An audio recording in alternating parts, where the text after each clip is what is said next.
ഒന്ന് രണ്ട് ഒറ്റ കൈ കൊണ്ടെടുത്ത ബൈസെപ്പ് വർക്കൗട്ട് ആട്ടോ ഗൈസ്. നിങ്ങൾ 1,00,000 രൂപയ്ക്ക് താഴെ നല്ല പെർഫോമൻസ് ഉള്ള കിഡ്ലൻ ഹാർഡ്വെയറും കിഡ്ലൻ ഗ്രാഫിക്സും ഉള്ള ഒരു ബഡ്ജറ്റ് ഫ്രണ്ട്ലി ഗെയിമിംഗ് ലാപ്ടോപ്പ് നോക്കുന്നുണ്ടെങ്കിൽ നിങ്ങൾക്ക് പറ്റിയ ലാപ്ടോപ്പാണ് എൻ്റെ കയ്യിലുള്ളത്. Lenovo LOQ4050. ലെനോവോയുടെയും AMDയുടെയും കൊളാബറേഷനിലാണ് നമ്മൾ ഈ വീഡിയോ ചെയ്തതും ഈ ലാപ്ടോപ്പ് നിർമ്മിച്ചിരിക്കുന്നത്. ഏകദേശം 2-3 ആഴ്ചയായി ഞാൻ ഈ ഒരു ലാപ്ടോപ്പ് ഉപയോഗിക്കുന്നു. ആൻഡ് എൻ്റെ ഒരു എക്സ്പീരിയൻസ്, അതായത് ഇത്രയും കുറഞ്ഞ വിലയ്ക്ക് ഇത്രയും നല്ല സ്പെസിഫിക്കേഷൻ തരുന്നുണ്ട് എന്നുണ്ടെങ്കിൽ എന്തായിരിക്കും ഇതിലുള്ള ക്യാച്ച്? കാരണം ഈ പൈസയ്ക്ക് ഈ ലാപ്ടോപ്പ് വെർത്താണോ? ഇതിനകത്ത് എന്തെങ്കിലും പ്രശ്നങ്ങളുണ്ടോ? വിശദമായിട്ട് നമുക്ക് നോക്കാം. AMD Ryzen 7 8845HS പ്രോസസർ, അതിന്റെ കൂടെ NVIDIA GeForce RTX 4050 6GB graphics card, budget പ്രൈസിൽ കിട്ടാവുന്ന ഒരു നല്ല പെർഫോമൻസ് കോംബോ, കൂടെ ലെനോവോന്റെ LA1 എന്ന് പറഞ്ഞ AI ചിപ്സെറ്റും. ഒരു കൈ കൊണ്ട് പൊക്കിയാൽ ഏകദേശം ഒരു ബൈസെപ്പ് വർക്കൗട്ട് ഒക്കെ ആവും. കാരണം 2.3 കിലോ ആണ് ഇതിന്റെ വെയിറ്റ്. ബട്ട് ഒബ്വിയസ്ലി ഈ ഒരു സ്പെസിഫിക്കേഷൻ, ഈ ഒരു വെയിറ്റ് എന്ന് പറയുന്നത് സ്വാഭാവികമാണ്. എന്തായാലും ഇതിന്റെ കൂടെ നിങ്ങൾക്ക് 170 വാട്ടിന്റെ ഒരു യമണ്ട് ചാർജറും കിട്ടുന്നുണ്ട്. പിന്നെ ലാപ്ടോപ്പിന്റെ വെയിറ്റ് ബോട്ടം പോർഷനിലാണ് എന്നുള്ളതുകൊണ്ട് നമുക്ക് ഇങ്ങനെ ഒരു ഫിംഗർ വെച്ചൊക്കെ തുറക്കാനായിട്ട് പറ്റുന്നുണ്ട്. ആൻഡ് 180 ഡിഗ്രി വരെയും ഇത് ഇങ്ങനെ ടിൽറ്റ് ചെയ്യാനായിട്ട് പറ്റും. ഫുൾ സൈസ് ഉള്ള നമ്പർ പാഡ് അടങ്ങുന്ന ഒരു RGB കീബോർഡ് ഫുള്ളി കസ്റ്റമൈസ് ചെയ്യാം. 100% ആന്റി ഗോസ്റ്റിംഗ് കേസ് ആണ്, സ്വാപ്പബിൾ കീ ക്യാപ്സും. ട്രാക്ക് പാഡ് ലേശം ഓഫ് സെന്റേർഡ് ആണ്, പക്ഷെ അത്യാവശ്യം വലിയ റെസ്പോൺസീവ് ആയിട്ടുള്ള ട്രാക്ക് പാഡ്. മുകളിലായിട്ട് LOQയുടെ ലോഗോ കൊടുത്തിട്ടുണ്ട്, അതിൽ ലൈറ്റ് കത്തുന്നുണ്ട്, അത് തന്നെയാണ് power button. Left side empty ആണ്. റൈറ്റ് സൈഡിൽ നിങ്ങൾക്കൊരു USB Type-C പോർട്ട് ഉണ്ട്. 3.2 Gen 2 ആണ്. 140 വാട്ടിന്റെ PD ചാർജിംഗ് സപ്പോർട്ട് ചെയ്യുന്നുണ്ട്. ഡിസ്പ്ലേ പോർട്ട് 1.4 ആണ്. പിന്നെ നിങ്ങൾക്കൊരു പ്രിവസി ഷട്ടറിന് ടോഗിൾ ഉണ്ട്, ഹെഡ്ഫോൺ ജാക്ക് ഉണ്ട്, ഒരു നോർമൽ USB A പോർട്ട്. പൊതുവെ ഗെയിമിംഗ് ലാപ്ടോപ്പുകളിൽ നിങ്ങൾക്ക് ലെഫ്റ്റിലും റൈറ്റിലും ഒക്കെ ആയിരിക്കും എയർ വെന്റുകൾ വരുന്നത്. ഇതിന്റെ സകലമാന ബാക്കി പോർട്ടുകളും വരുന്നത് ബാക്ക് സൈഡിലാണ്. 2 USB പോർട്ട്, ഒരു HDMI പോർട്ട്, ഒരു Ethernet port and power socket. And ബാക്കിൽ ഇവിടെയുമായിട്ടാണ് ഇതിന്റെ എയർ വെന്റുകൾ വരുന്നത്. ഇതിനെ ഒരു ഹൈപ്പർ ചേംബർ കൂളിംഗ് ടെക്നോളജി എന്ന് പറയും.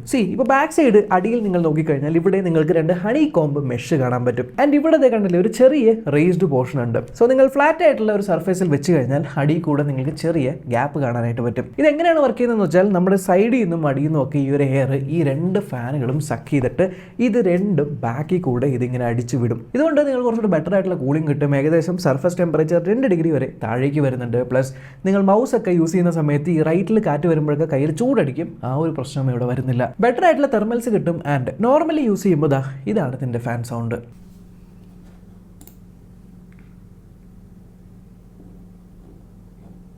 ആൻഡ് ഗെയിംസ് കളിക്കുന്ന സമയത്ത് ഇതാണ്.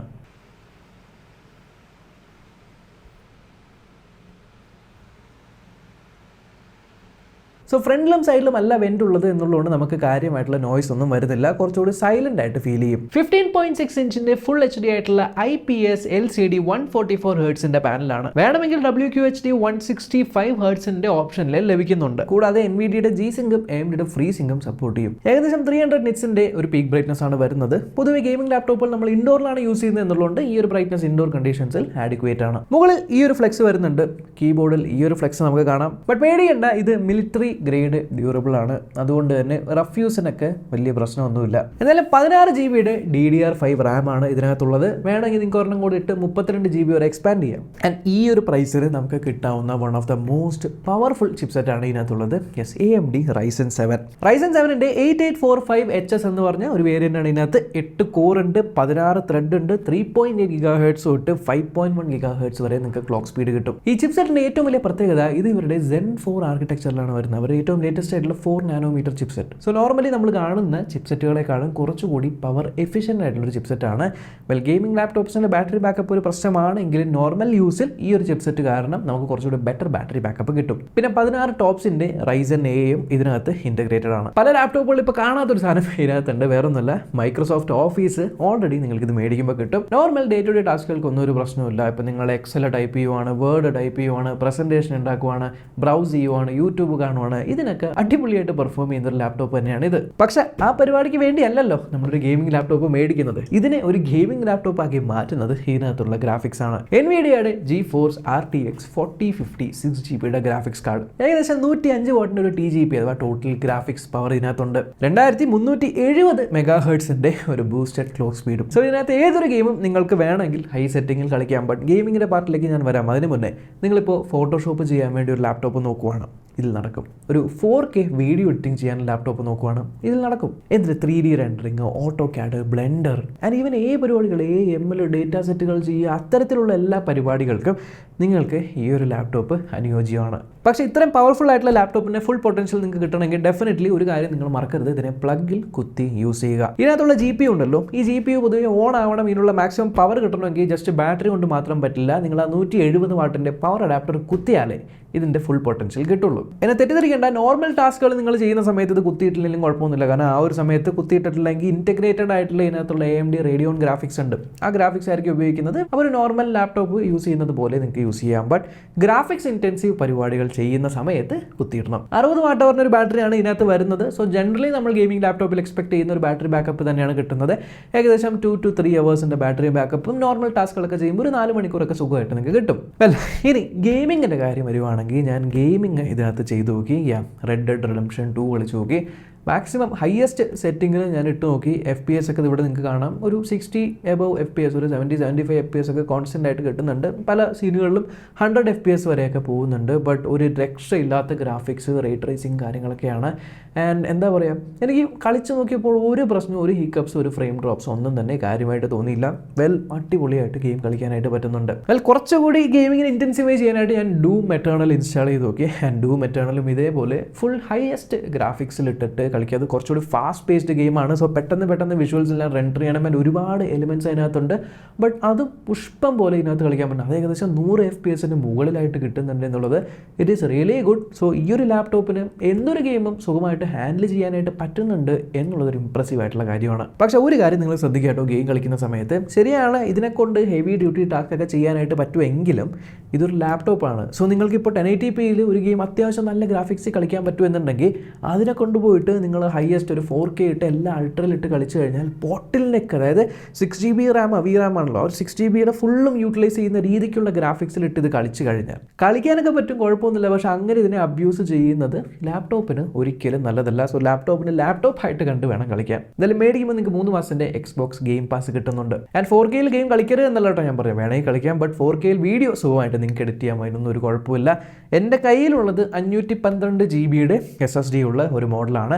512 GB ഈസ് ഫൈൻ. പക്ഷേ ഈ പറഞ്ഞ പോലെ ഹെവി ആയിട്ടുള്ള ഗെയിംസ് 1-2 ഇൻസ്റ്റാൾ ചെയ്യുമ്പോൾ തന്നെ ഏകദേശം 200-400 GB ഒക്കെ തീരുമല്ലോ. സോ ഐ വുഡ് റെക്കമെൻഡ് നിങ്ങൾക്ക് വേണമെങ്കിൽ കുറച്ചുകൂടെ സ്റ്റോറേജ് അപ്ഗ്രേഡ് ചെയ്ത വേരിയൻറ്റ് മേടിക്കാം കേട്ടോ. എന്തായാലും 2 സ്പീക്കേഴ്സ് ഇതിൻ്റെ കൂടെ ഉണ്ട്. സ്പീക്കേഴ്സിൻ്റെ സൗണ്ട് ക്വാളിറ്റി നമുക്ക് കേട്ട് നോക്കാം.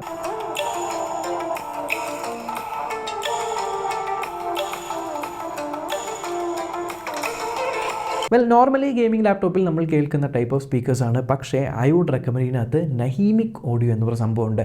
അത് നിങ്ങൾക്ക് ഓണായി കഴിഞ്ഞാൽ നിങ്ങൾക്കൊരു 3D ഇമ്മർസീവ് സൗണ്ട് കിട്ടും. ഇപ്പോൾ എനിമീസൊക്കെ വരുവാണെങ്കിൽ ഏത് സൈഡിൽ നിന്നാണ് വരുന്നത്, ഇൻഡിക്കേറ്റേഴ്സ് ഉണ്ട്, അങ്ങനെ ഒരുപാട് കസ്റ്റമൈസേഷൻ ചെയ്യാൻ പറ്റും. ആൻഡ് ഞാൻ ഹെഡ്സെറ്റ് ഡെഫിനറ്റ്ലി റെക്കമെൻഡ് ചെയ്യും കേട്ടോ ഗെയിം കളിക്കുമ്പോൾ.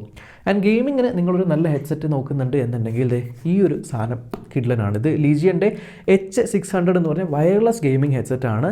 ഇതിൻ്റെ ഗുണം എന്താ വെച്ചാൽ ലേറ്റൻസി തീരെ ഇല്ലാത്ത ഒരു ഗെയിമിംഗ് ഹെഡ്സെറ്റാണ്. ശരിക്കും നമുക്ക് ആ ഒരു 3D ഇമ്മർസീവ് ഫീൽ കിട്ടും. പിന്നെ ഇതിൻ്റെ മൈക്കൊക്കെ മ്യൂട്ട് ചെയ്യണമെങ്കിൽ ജസ്റ്റ് മുകളിലേക്ക് ആക്കി കഴിഞ്ഞാൽ മ്യൂട്ട് ചെയ്യും. ഭയങ്കര സോഫ്റ്റ് ആയിട്ടുള്ള ഫോമാണ്. സോ കുറേ നേരം വെക്കുമ്പോഴൊക്കെ ചെവിക്ക് പ്രശ്നമൊന്നുമില്ല. ആൻഡ് ബാറ്ററി ലൈഫ് ഏകദേശം 20 മണിക്കൂറൊക്കെ നിൽക്കുന്നുണ്ട്. സോ ഗെയിമേഴ്സിന് പറ്റിയ ഒരു ഐറ്റമാണിത്. ആൻഡ് ഇതിനൊപ്പം നിങ്ങൾക്ക് ഒരു ഗെയിമിംഗ് മൗസും കൂടെ വേണ്ടി വരും. ഗെയിമേഴ്സിന് പറ്റിയ ഒരു ലൈറ്റ് വെയിറ്റ് മൗസ് നോക്കുന്നുണ്ടെങ്കിൽ ഇത് M300S എന്ന് പറഞ്ഞാൽ ഈ ഒരു RGB മൗസ് നിങ്ങൾക്ക് നോക്കട്ടെ. ഇതിൻ്റെ കേബിളിനൊക്കെ ഒട്ടും വെയിറ്റ് ഇല്ല. സോ ഈ ഒരു മൗസ് നമ്മൾ ഉപയോഗിക്കുമ്പോൾ തന്നെ അവിടെ ഉണ്ട് എന്നുള്ളൊരു ഫീൽ പോലും വരാത്തത്രയും ഒരു ലൈറ്റ് വെയിറ്റ് ആണ്. നിങ്ങൾക്ക് ഇതിനകത്ത് പ്രോഗ്രാമബിളായിട്ട് 6 ബട്ടൺസ് കിട്ടുന്നുണ്ട്. DPI മാറ്റാൻ പറ്റുന്നുണ്ട്. ആൻഡ് നിങ്ങൾക്ക് ഒരു സിമെട്രിക്കൽ ഡിസൈനാണ് വരുന്നത്. ലീജിയൻ്റെ ഒരു ആക്സറി കൺട്രോൾ എന്ന് പറഞ്ഞ ആപ്ലിക്കേഷൻ ഉണ്ട് കേട്ടോ. അത് ഇൻസ്റ്റാൾ ചെയ്ത് കഴിഞ്ഞാൽ ഫുള്ളി ഈ സാധനം കസ്റ്റമൈസ് ചെയ്യാനും പറ്റും. ആൻഡ് ഗെയിം കളിച്ചുകൊണ്ടിരിക്കുമ്പോൾ നമ്മൾ ചാർജ് കുത്തിയാണ് കളിക്കുന്നത്. അപ്പോൾ ഒരു 100% സ്റ്റാർട്ട് ചെയ്ത് കഴിഞ്ഞാൽ ബാറ്ററി ഡ്രോപ്പ് ചെയ്യും ചെറുതായിട്ടൊരു 90-95 അത്രയൊക്കെ പോയിട്ടുള്ളൂ. അല്ലാണ്ട് ഡ്രാസ്റ്റിക് ആയിട്ട് ഡ്രോപ്പ് ഒന്നുമില്ല, വിച്ച് ഈസ് നോർമൽ. അല്ലാണ്ട് ചുമ്മാ ഇരിക്കുന്ന സമയത്ത് നിങ്ങൾക്ക് ഇത് കുത്തിയിട്ട് കഴിഞ്ഞാൽ ഏകദേശം 10 മിനിറ്റ് കുത്തിയിട്ട് കഴിഞ്ഞാൽ 40% വരും. ഹാഫ് ആൻ അവർ കുത്തിയിട്ട് നിങ്ങൾക്ക് ഏകദേശം 80% ചാർജ് ആവും. പ്ലസ് ഫുൾ ചാർജ് ആക്കുന്നുണ്ടെങ്കിൽ ഞാൻ റെക്കമെൻഡ് ചെയ്യാറില്ല, പൊതുവെ 80% ഒക്കെയാണ് ഞാൻ റെക്കമെൻഡ് ചെയ്യാറ്. ബട്ട് ഫുൾ ചാർജ് ആക്കുവാണെങ്കിൽ ഏകദേശം 1 മണിക്കൂർ നിങ്ങൾക്ക് ഫുൾ ചാർജ് ചെയ്യാം. ഇനി ഇതിനകത്ത് എനിക്ക് ഇഷ്ടപ്പെട്ട വേറെ സംഭവം എന്താ അറിയോ, പൊതുവേ നമ്മൾ ഗെയിമിംഗ് ലാപ്ടോപ്പ് ഗെയിം കളിക്കാനാണ് മേടിക്കാറ്. ബട്ട് ഗെയിം കളിക്കാൻ വേണ്ടി മാത്രം 24 മണിക്കൂറും ഗെയിം ഒന്നും കളിക്കില്ല. നമുക്ക് ബാക്കിയും പല പരിപാടികൾ ഇതിനകത്ത് ചെയ്യാനുണ്ടാവും. അതുകൊണ്ട് തന്നെ ഇതിനകത്ത് ഒരു AI ഉണ്ട് എന്ന് ഞാൻ പറഞ്ഞില്ലേ. ഇതിനകത്ത് ലെനോവോയുടെ AI എഞ്ചിൻ അതെന്ത് ചെയ്യുന്നു വെച്ചാൽ വെച്ചാൽ നിങ്ങൾ യൂസ് ചെയ്യുന്നത് എങ്ങനെയാണ് എന്നുള്ളത് പഠിക്കും. ലെനോവോയുടെ വാൻറ്റേജ് എന്ന് പറഞ്ഞ ആപ്ലിക്കേഷൻ ഉണ്ട്. അതിനകത്ത് പോയി കഴിഞ്ഞാൽ നിങ്ങൾക്ക് സകലമാന മോഡുകളും കാര്യങ്ങളൊക്കെ മാറ്റാം. CPU ക്ലോക്ക് സ്പീഡ് കാണാം, ബൂസ്റ്റ് ചെയ്യാം, എന്തിന് അഡാപ്റ്റീവ് റിഫ്രഷ് റേറ്റ് ഓൺ ആക്കാം. അങ്ങനെ ഒട്ടനവധി പരിപാടികൾ ഈ ലെനോവോ വാൻറ്റേജിനകത്തുണ്ട്. ഇതിനകത്ത് നിങ്ങൾ ബാലൻസ്ഡ് മോഡിലിട്ടിട്ട് ലെനോവോ AI എൻജിൻ പ്ലസ് ഇട്ട് കഴിഞ്ഞാൽ ഓട്ടോമാറ്റിക്കലി ഞാൻ ഈ പറഞ്ഞ പോലെ മോഡുകളും കാര്യങ്ങളൊക്കെ അഡ്ജസ്റ്റ് ചെയ്ത് നല്ല പെർഫോമൻസ് അല്ലെങ്കിൽ നല്ല ബാറ്ററി ലൈഫ് ഏതാണോ വേണ്ടതെന്ന് ഒപ്റ്റിമൈസ് ചെയ്ത് തരും. പിന്നെ നെറ്റ്വർക്ക് ബൂസ്റ്റ് ഉണ്ട്. പ്ലഗ് കുത്തുമ്പോൾ മാത്രം നിങ്ങൾക്ക് GPU യൂസ് ചെയ്താൽ മതിയോ എന്ന് ഓണാക്കാം, അല്ലെങ്കിൽ ഫുൾ ടൈം 2 GPU, അതായത് ഇൻറ്റഗ്രേറ്റഡ് GPU ഉണ്ടല്ലോ, അതും ഡെഡിക്കേറ്റഡ് 2 യൂസ് ചെയ്യണോ, ഇൻറ്റഗ്രേറ്റഡ് മാത്രം യൂസ് ചെയ്താൽ മതിയോ ബാറ്ററി ലൈഫ് കൂടുതൽ നിൽക്കാൻ, എന്നിങ്ങനെയൊക്കെ എല്ലാം ട്വീക്ക് ചെയ്യാനായിട്ട് പറ്റും.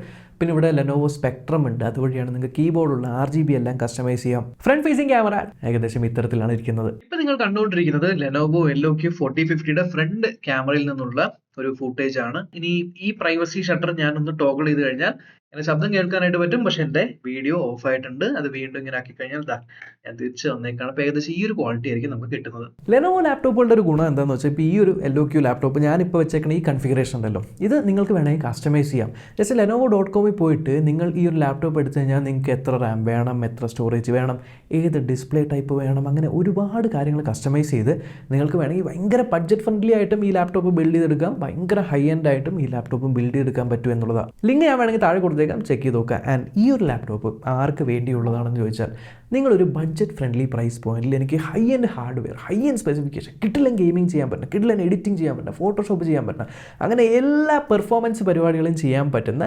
പോക്കറ്റിലൊടുങ്ങുന്ന ലാപ്ടോപ്പ് നോക്കുന്നവർക്ക് വേണ്ടിയാണ് ഈ ഒരു സാധനം ഇറക്കിയിരിക്കുന്നത്. ആൻഡ് അഗെയിൻ നിങ്ങളിത് ആലോചിക്കുക, ഈ ലാപ്ടോപ്പൊക്കെ യൂസ് ചെയ്യുന്ന സമയത്ത് ഹൈ പെർഫോമൻസ് ലാപ്ടോപ്പിന് ഡെഫിനറ്റ്ലി നല്ല കൂളിംഗ് ഒക്കെ വേണം. ആൻഡ് ഞാൻ പറഞ്ഞ പോലെ പവറിൽ കുത്തി യൂസ് ചെയ്താലേ മാക്സിമം പൊട്ടൻഷ്യൽ കിട്ടുള്ളൂ.